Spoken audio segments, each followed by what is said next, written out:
Preamble ಕೊಟ್ಕೊತೀನಿ ಒಂದು 5-10 ನಿಮಿಷ. ಆಮೇಲೆ ನೇರವಾಗಿ ಪ್ರಶ್ನೆಗೆ ಬರ್ತೀನಿ. 50 ನಿಮಿಷ ಪ್ರಶ್ನೋತ್ತರಗಳೇ ನಡೀಲಿ. ಯಾಕೆಂದ್ರೆ ಅದೇ ಕೆಲಸ ಮಾಡೋರು ನಾನು ಲಕ್ಷಾಂತರ ಮಕ್ಕಳಿಗೆ ಹೇಳಿರೋದು. ಅದರಿಂದ ನಿಮಗೆ ಬೇರೆ ಬೇರೆ ರೂಪದಲ್ಲಿ ಭಯದ ವಿಚಾರದಲ್ಲಿ ನನ್ನದೇ ಆದಂತಹ ಒಂದು ಕಾನ್ಸೆಪ್ಟ್ ಇದೆ, ಅದನ್ನು ಹೇಳಬೇಕು. ಅದಕ್ಕೆ ಮುಂಚೆ ಒಂದು 5 ನಿಮಿಷ ಪ್ರಿಯಾಂಬಲ್ ಕೊಡ್ತೀನಿ. ದಯವಿಟ್ಟು ಒಂದು 60 ನಿಮಿಷ ನನ್ನ ಜೊತೆ ಇರಿ, ನಿಮ್ಮ ಜೀವನಕ್ಕೆ ಖಂಡಿತ ಲಾಭ ಆಗುತ್ತೆ. ಅಷ್ಟು ಮಾತ್ರ ಹೇಳ್ತೇನೆ. ಸ್ಟಾರ್ಟ್ ಮಾಡ್ತಾ ಇದ್ದೀನಿ. ನಂದು ಒಂದು ಸ್ಟೇಟ್ಮೆಂಟ್ ಇದೆ, a dull student is at to born. ದಡ್ಡ ವಿದ್ಯಾರ್ಥಿ ಅನ್ನೋನು ಹುಟ್ಟೇ ಇಲ್ಲ. ಇತ್ತೀಚೆಗೆ ಅದಕ್ಕೆ ಇದು 25 ವರ್ಷದಿಂದ ಹೇಳಿ ಅದನ್ನೇ ಮಾತಾಡ್ತಿರೋದು. ಆದ್ರೆ ಈಗ ಒಂದು 2-3 ವರ್ಷದಿಂದ ಒಂದು ಸಣ್ಣ ಬದಲಾವಣೆ ತಂದಿದೆ. ದಡ್ಡ ಮೇಷ್ಟ್ರು ಬೇಕಾದ್ರೆ ಇರ್ಬೋದು, ದಡ್ಡ ಮಕ್ಳು ಇರಲ್ಲ. ಇರ್ಲಿ, ಅದಕ್ಕೂ ಪ್ರೂಫ್ ಇದೆ, ಮಾತಾಡಕ್ಕೆ ಅದಕ್ಕೆ ಹೋಗಲ್ಲ. ಇವತ್ತು ತುಂಬಾ ಟೈಮ್ ಕಮ್ಮಿ ಇರೋದ್ರಿಂದ ಕಟ್ ಮಾಡಿ ಮಾತಾಡ್ತೀನಿ.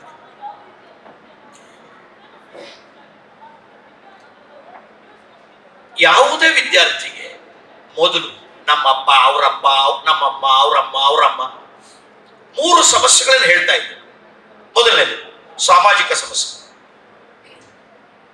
ಇಂಥ ಜಾತಿಯಿಂದ ಬಂದಿದ್ದಾರೆ, ಇಂಥ ಧರ್ಮದಿಂದ ಬಂದಿದ್ದಾರೆ, ಇಂಥ ಮನೆಯಿಂದ ಬಂದಿದ್ದಾರೆ, ಇಂಥ ಊರಿಂದ ಬಂದಿದ್ದಾರೆ.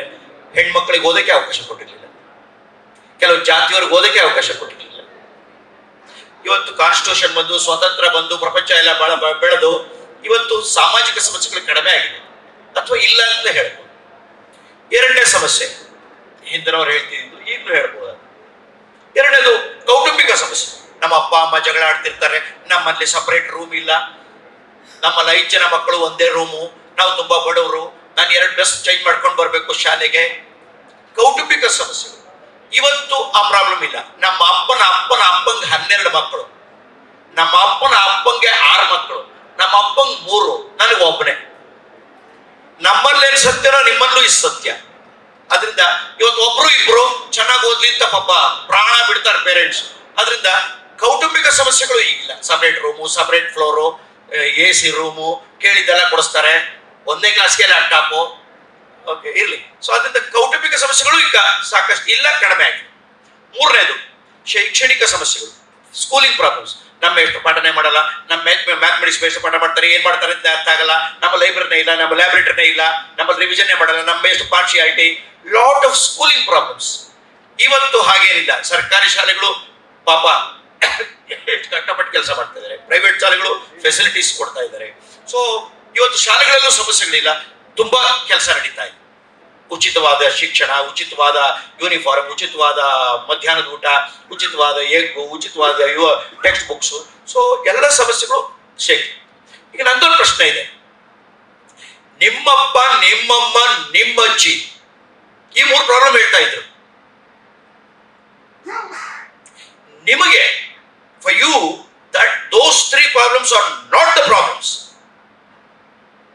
ಬಟ್ ಈಗ ಒಂದು ಪ್ರಶ್ನೆ ಕೇಳ್ತಾ ಇದ್ದೀನಿ. ಆದ್ರೆ ಆ 3 ಪ್ರಾಬ್ಲಮ್ ನಿಮ್ಮ ಪ್ರಾಬ್ಲಮ್ ಅಲ್ಲ. But now are you scoring 100 out of 100 in all the subjects, in all the tests and exams? No. ಅಲ್ಲಿಗೆ ಒಂದಾಗಲಿ, ಇಂದಾಗಲಿ, ಮುಂದಾಗಲಿ ಆ 3 ಅಲ್ಲದೆ ಇನ್ನೇನೋ ಸಮಸ್ಯೆ ಇರಬೇಕು. Something else is there as a problem. ನಾನು ಇದನ್ನೇ ಸುಮಾರು 18 ವರ್ಷಗಳ ಹಿಂದೆ, ನಾನು 40 ವರ್ಷದಿಂದ ವ್ಯಕ್ತಿತ್ವ ವಿಕಸನ ತರಬೇಕು, ಪರ್ಸನಾಲಿಟಿ ಡೆವಲಪ್ಮೆಂಟ್ ಟ್ರೈನರ್. ಆದ್ರೆ ಈಗ ಒಂದು 18 ವರ್ಷದಿಂದ 2006ರಲ್ಲಿ ಇದನ್ನ ಕುರಿತು ವಿಜಯ ಕರ್ನಾಟಕ ಅಂತ ಇದೆ, ಅವಾಗ ವಿಶ್ವೇಶ್ವರ ಭಟ್ರು ಆಗಾಜ್ ಒಂದು ಆರ್ಟಿಕಲ್ ಬರೀತಿದ್ದೆ. ಸುಮಾರು 30 ದಿನ ಬರೀತಿದ್ದೆ, ಪರೀಕ್ಷಾ ಸಮಯ ಅಂತ ಬರೀತಿದ್ದೆ. ಅಲ್ಲಿ 4ನೇ ಸಮಸ್ಯೆ ಏನು ಅಂತ ಎತ್ತಿ ಅದನ್ನ ಬರೆದೆ. ತುಂಬಾ ಪಾಪ್ಯುಲರ್ ಆಗಿ ಅದರ ಪುಸ್ತಕ ಬಂದು 5 ಲಕ್ಷ ಕಾಪೀಸ್ ಮಾರಾಟ ಆಗಿದೆ. ನೀವು ಕನ್ನಡ, ಇಂಗ್ಲಿಷ್ ಎರಡರಲ್ಲೂ ಇದೆ. ಓಕೆ, ಅದನ್ನ ಆಮೇಲೆ ಹೇಳ್ತೀನಿ. ಸೊ ಆಮೇಲೆ ಅದನ್ನೇ ಟ್ರೈನಿಂಗ್ ಮಾಡಿದೆ. ಟ್ರೈನಿಂಗ್ ಮಾಡಕ್ಕೆ ಶುರು ಮಾಡಿ 15 ವರ್ಷದಿಂದ 10 ಲಕ್ಷ ಮಕ್ಕಳಿಗೆ ದಿನಕ್ಕೆ 1,000-2,000 ಮಕ್ಕಳು ಕೂತ್ಕೋತೀನಿ. 2 ಗಂಟೆ 3 ಗಂಟೆ ಸ್ಟಡಿ ಸ್ಕಿಲ್ಸ್ ಅನ್ನು ಹೇಳ್ಕೊಡ್ತೀನಿ, ಪರೀಕ್ಷಾ ಹಬ್ಬನ ಹೇಳ್ಕೊಡ್ತೀನಿ. ಸೊ ಈಗ ನಡೀತಾ ಇದೆ.